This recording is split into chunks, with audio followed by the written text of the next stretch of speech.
제가 질문 하나 드릴게요. 여러분, 신앙의 기초가 무엇인가요? 여러분, 신앙의 기초요. 여러분의 신앙의 기초가 무엇인가요? 저 한번 따라서 해볼래요? 굉장히 쉬워요. 예수, 그리스도. 할렐루야. 오늘 저와 여러분의 신앙의 기초는 예수 그리스도세요. 교회 전통이 아니에요. 교회 전통이라고 하면 예전부터 내려오는 예배의 형식, 예배 때 보여지는 행위들, 모습들 다 아니에요. 신앙생활하면서 오랜 신앙생활 속에 쌓여진 경험, 지식 다 아니에요. 신앙의 기초는 오직 예수 그리스도세요. 할렐루야. 오직 예수 그리스도. 오직 예수 그리스도만이 신앙의 기초이고요, 우리들의 모든 것이고 우리들의 전부 되심을 믿으시기 바랍니다. 그것밖에 없어요. 그것 빼면 아무것도 없는 거예요. 고린도전서 3장 10절 11절 말씀이에요. 바울은요, 신앙의 삶을 이렇게 말씀해요. 바울은 하나님께서 허락하신 은혜대로 아주 유능한 건축자처럼 기초를 놓았다라고 말하면서요, 각 사람은 이 기초 위에 어떻게 건물을 세워야 할지 주의해야 한다라고 말해요. 누구도 이미 놓여있는 이 기초 외에 다른 기초를 놓을 수 없다라고 바울은 단언하며 이야기해요. 여러분, 이렇게 말하는 이유가요, 바울의 그 고백을 보면 이 터는 곧 예수 그리스도라. 할렐루야. 그 기초가 예수 그리스도이시기 때문이라는 것을 바울이 이야기하는 거예요. 다른 기초 놓을 생각하지 말라는 거예요. 이미 놓여진 그 기초 위에 그 예수를 바라보면서 그 삶을 세워나가는 것이 오늘 우리들의 삶이, 이 땅을 살아가는 하나님의 자녀들의 삶이라는 것을 분명히 말씀해요. 사랑하는 성도 여러분, 신앙의 기초는요, 예수 그리스도 십자가 복음임을 믿으시기 바랍니다. 다른 어떤 것도 되어서는 안 되고요, 될 수도 없다라는 것을 분명하게 기억해야 돼요. 오늘 우리가 함께 고백한 본문, 주님은 이렇게 말씀하세요. 건축한 집을 말씀하세요. 그 집을 말씀하시면서 우리들의 신앙을 바르게 세우도록 그렇게 우리로 하여금 인도하세요. 오늘 말씀을 통해서 내가 모래 위에 집을 세웠구나, 내 신앙이 그런 신앙, 내 삶이 그런 삶이었구나 라면 오늘 돌이키는 거예요. 주님 말씀으로, 예수 그리스도 기초, 그 말씀의 기초로 내 삶을 온전히 들여서 무너지지 않는 신앙의 삶을 세워나가는 거예요. 내 삶의 기초가 예수 그리스도, 그 예수 그리스도 그 위에 내 삶을 들여서 세워나갔던 신앙의 모습이라면 하나님 바라보면서 더 열심히 하나님 앞에 그 삶을 들여서 나아가는 것. 오늘 그렇게 주님은 이 말씀을 통해 우리를 인도하세요. 지난밤에 두 집을 한번 생각해 봤어요. 오늘 말씀 가운데 나오는 그 두 집을요. 먼저 생각된 것은 반석 위에 세운 집, 모래 위에 세운 집이잖아요. 잘 보니까 집이요, 집. 다시 말하면 각자 나름대로 완성된 집을 지었다라는 거예요. 반석 위에 세운 집, 모래 위에 세운 집. 집이 세워진 거예요. 여러분, 나름대로 이 안에 담겨진 그들의 마음을 한번 생각해 보세요. 그들의 마음과 그들의 삶이 보여지는 집으로 나타나 있어요. 오늘 저와 여러분의 마음, 오늘 저와 여러분의 삶이 오늘 말씀 가운데 반석 위에 모래 위에 세운 그 보여지는 집으로 오늘 나타나 있다라는 거예요. 우리들 가정도 그렇고요, 직장도 그렇고 학교도 그렇고요, 오늘 모든 삶의 자리, 오늘 우리 계신 삶의 모든 자리 가운데 우리들은요, 나름대로의 집을 짓고 살아가요. 나름대로. 어쩌면 나름대로는 참 위험한 건지 모르겠어요. 시간이 지나면 나름대로 완성을 했다고 그렇게 생각을 하면서 살아가죠. 종종 신앙생활도 그렇게 생각하는 경향이 있는 것 같아요. 여러분, 오늘 이 자리에 우리가 신앙인으로, 예수 그리스도 닮은 어떤 신앙인으로 오늘 우리가 서 있잖아요. 여러분, 어떻게 시작됐는지 한번 생각해 보실래요? 그리고 어떤 과정을 겪었고 오늘 지금에 이르렀는지 한번 생각해 보세요. 아마 먼저 교회에 나왔겠죠. 그때 하나님의 은혜라고 막 고백하면서 나온 사람은 드물 거예요. 누군가에게 붙잡혀서 이끌려서 아니면 어쩌다가 교회에 나왔을 거예요. 처음에 교회에 나왔을 때 아마 너무너무 어색했을 거예요.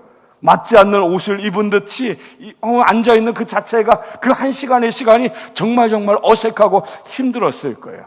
시간이 지나면 어떨까요? 앉아있는 게 익숙해지겠죠. 찬양 부르는 거, 세상의 노래는 너무너무 흥겹고 좋았는데 흥겹고 좋은 건 맞겠는데 그 안에 담겨진 단어, 그 안에 담겨진 알 수 없는 것들이 굉장히 어색했을 거예요. 그런데 지금은 어떤가요? 익숙해졌죠. 익숙해졌어요. 기도도 마찬가지예요. 신앙 고백도 마찬가지예요. 처음에는 어색했던 아멘이라는 말도 이제는 아마 입에 쫙쫙 붙으실 거예요. 세상 살아가는 동안 막 놀라는 일이 있으면 엄마 했었는데 이제는 언제부터인가 주여라고 하고 있을지도 몰라요. 아멘, 할렐루야, 자연스러워졌을 거예요. 이쯤 되면 교인이라고 생각하죠. 교인. 나도 교인이라고 생각하고 다른 사람들도 교인이라고 아마 그렇게 여기고 생각할 거예요. 그런 모습을 생각했을 때요, 오늘 본문에 말씀하시는 지혜로운 사람, 어리석은 사람이 완성한 이 두 개의 집, 외형상으로 볼 때는요 별 차이가 없어요. 외형상으로 볼 때, 눈으로 볼 때 아무런 문제가 없는 것처럼 보여요. 그냥 일상을 살아가는 거예요. 문제가 없어요. 오늘 우리 그렇게 눈에 보이는 그런 모습들처럼요. 여러분, 눈으로 보기에는 아무런 문제가 없는데 예수님 왜 오늘 본문과 같은 말씀을 하시고 우리로 하여금 생각하게 하시는 걸까요? 마태복음 7장 21절 말씀 우리 같이 한번 고백할게요. 함께 고백합니다. 시작. 나더러 주여 주여 하는 자마다 천국에 다 들어갈 것이 아니요 다만 하늘에 계신 내 아버지의 뜻대로 행하는 자라야 들어가리라. 아멘. 아멘. 여러분, 이게 무슨 말씀이에요? 말씀 가운데 나와 있는 사람들, 그들이 행했던 눈으로 보이는 그 많은 것들을 주님께서 보시면서 말씀하시는 거예요. 주님의 이름으로 병자도 고치고 선지자 노릇도 하고요, 주님의 이름으로 귀신을 쫓아내는 정말 큰 능력을 행사하는 그런 모습들 보이는 이 모든 것들. 그런데 주님은 이런 사람들을 향해서요, 그때 내가 저희에게 밝히 말하되 내가 너희를 도무지 알지 못하니 불법을 행하는 자들아 내게서 떠나가라 하리라 말씀하셨어요. 다시 한번 생각해 볼게요. 오늘 생각하라고 계속 많이 하는데요, 다시 한번 생각해 보세요. 오늘날 저도 그렇고요, 여기 함께 예배하는, 또 영상을 통해서 예배하는 우리 모든 성도들, 교회 다니는 사람들이요, 교회 안에서 볼 때 찬송도 하고 기도도 하고 예배도 자연스럽게 드리고 신앙 고백도 하고요, 막 헌신하고 막 열정을 내고 헌금도 내고요, 전도도 하고 하는 이 모든 것들, 이 모든 것들을 다 했는데 여러분, 마지막 주님 앞에 서는 날 주님께서 이렇게 말씀하시는 거예요. 불법을 행하는 자들아 내게서 떠나가라. 내가 너희를 도무지 알지 못한다. 주님께서 말씀하신다라는. 외형적으로는 갖췄는데요, 그 외형적으로 갖춰진 것들이 피상적인 그냥 겉모습, 껍데기뿐이라는 거예요. 오늘 반석 위에 세운 집, 모래 위에 세운 집, 겉으로 보기엔 똑같아요. 아무 문제 없는 것 같아요. 외형상으로는요. 예수님의 단호한 말씀에서 느껴지듯이요, 아무것도 아닌 것이 될 수 있다는, 아무 소용이 없다라는 말씀입니다. 여러분, 어렸을 때 정말 재미있게 읽었던 동화책 아기돼지 삼형제, 기억나시나요? 아기돼지 삼형제. 거기 누가 나오죠? 돼지 나오죠, 돼지. 제가 아기돼지라고 그랬죠. 몇 마리 나오죠? 3마리 나옵니다. 개들만 나오나요? 또 다른 동물 나오죠? 누가 나오죠? 그래요, 늑대요. 목사님 선물 줄게. 늑대가 나와요, 늑대. 첫째는 지푸라기 집을 짓습니다. 첫째는 지푸라기 집을 져요. 빨리 졌겠죠? 엄청 빨리 졌어요. 짓고 나서 그냥 노는 거예요. 그냥 사는 거예요. 늑대가 잡아먹으러 왔어요. 후 보니까 그 지푸라기 집 다 날아가요. 첫째가 놀라서 둘째 집으로 도망갑니다. 둘째는 나무 토막으로 집을 졌어요. 지푸라기보다 조금 더 수고했겠죠? 늑대가 와가지고 처음처럼 후 불었는데 날아가지 않아요. 그래서 늑대가 발로 뻥 쳤어요. 그랬더니 와르르 무너져요. 첫째하고 둘째가 셋째 집으로 올라갑니다. 셋째가 어떻게 집을 졌나요? 벽돌로 졌습니다. 첫째가 둘째가 셋째를 향해서 어쩌면 조롱했을지 몰라요. 빨리 짓고 놀아야지, 빨리 짓고 즐겨야지, 빨리 짓고 살아야지. 저렇게까지 수고할 필요가 뭐 있어? 저렇게까지 노력하고 애를 쓸 필요가 뭐가 있어? 어쩌면 그랬는지 몰라요. 그런 문제가 닥쳤을 때 분명하게 달라졌어요. 이 동화를 생각해 보면요, 오늘 모래 위에 지은 집, 반석 위에 지은 집도 외형상으로 볼 때 두 개가 같이 놓여 있지만 분명히 시간이 달랐을 거예요. 아마 모래 위에 지은 집은 조금 더 빨랐을지 몰라요. 파지 않아도 돼요. 기둥을 세우지도 않아도 돼요. 수고를 들여도 된다라는 거예요. 반면에 반석 위에 지은 집 한번 생각해 보세요. 여러분, 동화책에 생각나요. 셋째 막내가 벽돌로 막 집을 질 때요, 그 옆에 보면 땀이 그려져 있어요. 첫째하고 둘째가 막 놀 때요, 셋째는 땀을 흘리면서 벽돌로 하나하나 집을 쌓는 거예요. 여러분, 반석 위에 지은 집, 그 반석 위에 기초를 형성하는 그 과정 속에서 얼마나 애를 먹었을까요? 여러분, 얼마나 많은 땀을 흘리고 얼마나 많은 노력과 수고를 했을까요? 우리 예수님 우리에게 이 말씀 통해서 무엇을 말씀하실까요? 한번 생각해 보세요. 오늘 우리 신앙의 기초, 여러분, 입술로 예수 그리스도라고 이야기하는 이 신앙의 기초, 입술의 고백으로 끝나는 문제가 아니잖아요.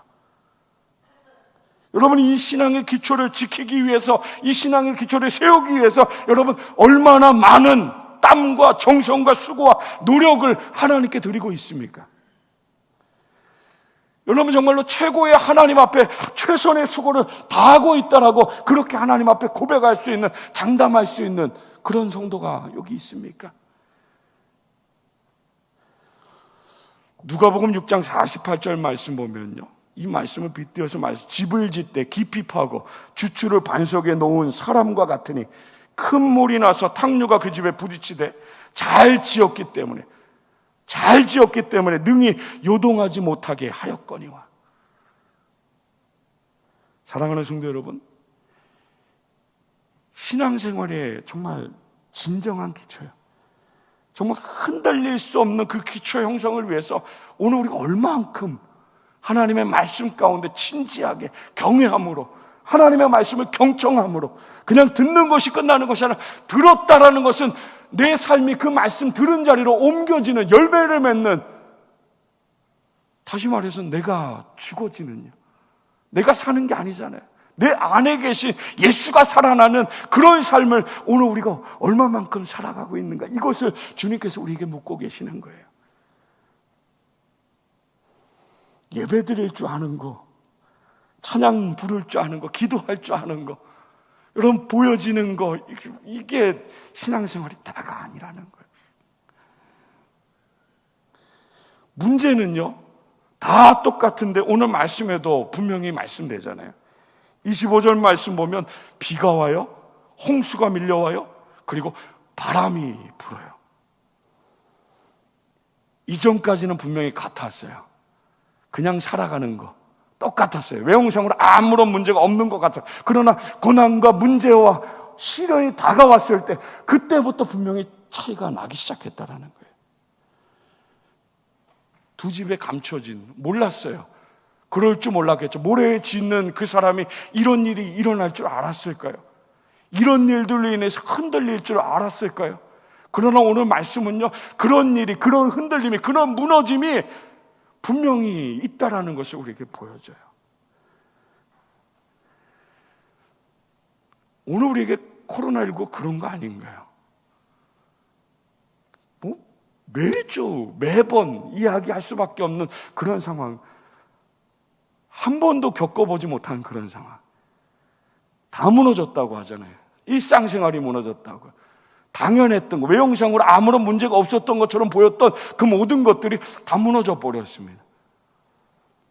처음에는 소망이 있었어요. 시간이 지나면 예전처럼 돌아가겠지. 그때 그런 일이 있었는데 그때는 돌아갔었잖아. 이런 생각을 했었는데 이전과 분명히 다르게 돌아갈 수 없다라고도 이야기하더라고요. 오늘 우리도 언제가 끝인지 모르잖아요. 근데 우리가 흔들렸어요. 교회가 흔들렸고요. 목회자들도 흔들렸고요. 신앙인들이, 그리스도인들이 엄청나게 흔들렸습니다. 비가 내리고 홍수가 나고 바람이 불었을 때 예수 바라보는 그 삶의 자리 가운데 돌아가지 못하고요. 오늘 말씀 주님께서 우리를 향해 경고하시는 것처럼 다른 곳을 향해서 나아갔던, 무너진 잘못된 것을 보지 못하고요. 그 보여진 것에 예수 그리스도의 말씀을 다시 세우지 못하고 여전히 겉에서만 헤매이는 그런 모습들이 우리가 너무너무 많이 있다라는 거예요. 사랑하는 성도 여러분, 무너졌어요. 오늘 저와 여러분의 삶이 무너졌습니다. 혹시 신앙도 무너지지 않았나요? 어떻게 예배해야 하는지, 어떻게 기도해야 하는지, 정말로 어떻게 살아야 하는지, 무엇을 바라보고 무엇을 기준해서 살아야 하는지 혹시 우리가 잃어버리지 않았나요? 24절의 말씀을 경청하시기 바랍니다. 우리 24절 말씀 함께 고백합니다. 시작. 그러므로 누구든지 나의 이 말을 듣고 행하는 자는 그 집을 반석 위에 지은 지혜로운 사람 같으니. 할렐루야. 듣고 행하는 자요, 들은 말씀을 행하는 자요, 들은 말씀을 순종하며 하나님 뜻하신 것을 향해 내 삶을 드리는 자요, 내 말을 듣고 행하는 자는 그 집을 반석 위에 지은 지혜로운 사람과 같다라고 주님께서 말씀하세요. 성경은 들음을 굉장히 중요하게 여기죠. 믿음은 들음에서 나며 들음은 그리스도의 말씀으로 말미암는 것이라는 걸 우리가 붙들고 있잖아요. 그러나 들은 것, 그냥 귀로 듣는 것에 끝나지 않습니다. 오늘 예수님의 산상수훈의 마지막 정말 결론하시면서 말씀하시는 건 듣고 행하는 사람. 사랑하는 성도 여러분, 오늘 우리가 하나님의 말씀을 그리워하고 사모하고 그 하나님의 말씀을 만나기 위해서 오늘 우리가 삶을 들여서 신앙의 삶으로 하나님의 자녀로 살아가길 간절히 사모하신다라면 그 말씀이 나를 이끄시는 곳에 내 삶을 드릴 수 있는,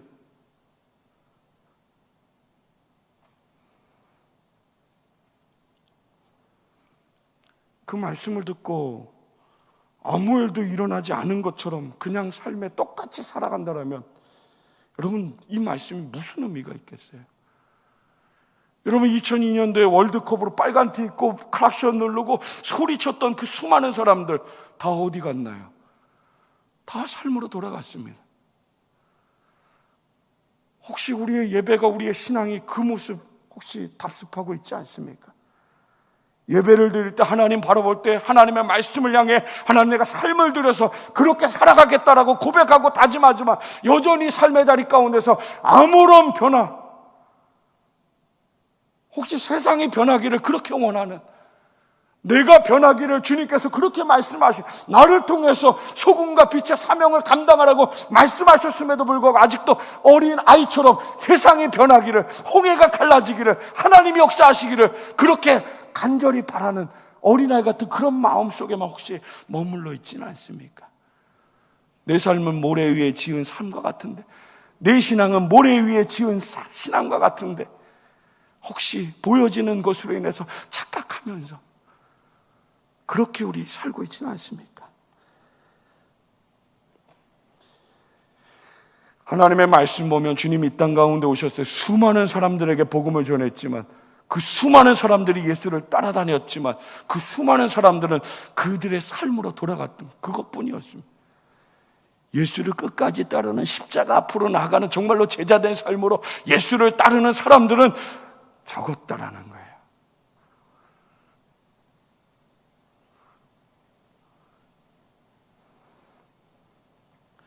뜨겁게 예배드리고 썰물처럼 밀려나거나 아무 일도 없었던 것처럼 흔적이 없는 삶으로 그렇게 똑같이 세상 속에서 구별되지 못하는 신앙의 모습이라면 오늘 말씀으로 다시 돌이켜서 내 삶 속에 예수 그리스도, 내 삶 속에 예수 그리스도의 말씀, 내 삶 속에 살아계신 하나님, 온전히 정말 바울의 고백처럼 예수 그리스도의 흔적을 새기면서 주신 삶의 자리 가운데 지금이 정말로 흔적이 있는 예수 그리스도의 제자들이 정말 이 세상 속에 필요한 때가 아닙니까? 세상이 원해요. 정말로 교회다움을. 세상이 원해요. 정말로 그리스도인의 삶을요.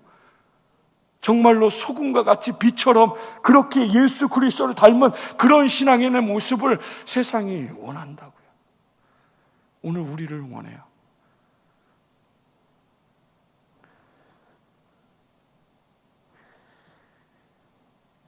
베드로의 고백처럼 주는 그리스도시요 살아계신 하나님의 아들이십니다. 주님 그 고백을 온전히 붙드셨어요.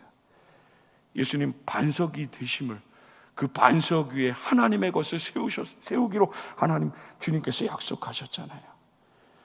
오늘 우리에게 이 신앙의 고백이 필요합니다. 하나님을 향해서, 세상을 향해서 주는 그리스도시요 살아계신 하나님의 아들이십니다. 하나님의 말씀으로 내 삶을 세워나갑니다. 하나님의 뜻이 있는 곳에 내 삶을 드리기를 소망합니다. 그곳이 비록 어려움이 있고요, 그곳이 비록 다른 사람이 아무도 가지 않고요, 그곳이 비록 정말로 사람들의 조롱이 있고 손가락질이 있고 정말로 두려운 그런 마음이 정말 넘쳐나는 그런 곳일지라도 오늘 주님의 말씀이 우리를 향하시기에, 오늘 그 주님의 말씀이 나를 만지셔서 죄된 모든 것들, 내 삶의 모든 것들을 다 십자가 앞에 내려놓고 나를 따르라고 말씀하심처럼 오늘 우리를 부르시는 그 주님께서 인도하시는 그 길 가운데 믿음으로 사랑하는 성도 여러분, 한 주간 그렇게 살았으면 좋겠어요. 내가 하나님의 자녀라는 거 더 드러냈으면 좋겠어요. 더 하나님 찬양했으면 좋겠어요. 더 기도하고요, 더 말씀 붙들고요, 더 하나님 생각하고요. 정말 하나님 자녀된 삶이 무엇인지, 다른 곳에 땀을 흘리며 수고하며 노력하는 것이 아니라 하나님의 자녀된 그 삶을 위해서 정말 반석을 준비하기 위해서 수고하며 애를 쓰며 하나님 보실 때 영광의 삶을 살아가는 오늘 말씀, 주님께서 우리를 향해 기대하시는 그 모습을 세상의 삶의 자리 가운데 하나님의 말씀의 기준으로 정말 수고하고 애를 쓰고요, 눈물로 기도하고요, 내 삶을 통해서 거룩하신 하나님의 영광을 드러내면서 쓰임받는 복된 삶을 살아가는, 다시 반석을 준비하느냐, 다시 반석을, 우리에게 은혜를 주는 기회잖아요. 정말 세상 속에서 구별되는 하나님의 자녀로 말씀을 붙들고 승리하며 다시 반석을 준비하는 복된 삶을 살아가는 우리 모든 성도들 다 되시기를 주님의 이름으로 축원합니다. 목사도 그렇게 살게요. 그렇게 기도할게요. 사랑하는 성도 여러분, 그렇게 기도하며 그렇게 하나님의 말씀 가운데 순종함으로 듣고 행하는 자, 하나님이 기뻐하시는 주의 자녀로, 주의 제자로 말씀의 영광을 위해 살아가는 우리 모든 성도들 다 되시기를 주님의 이름으로 축원합니다.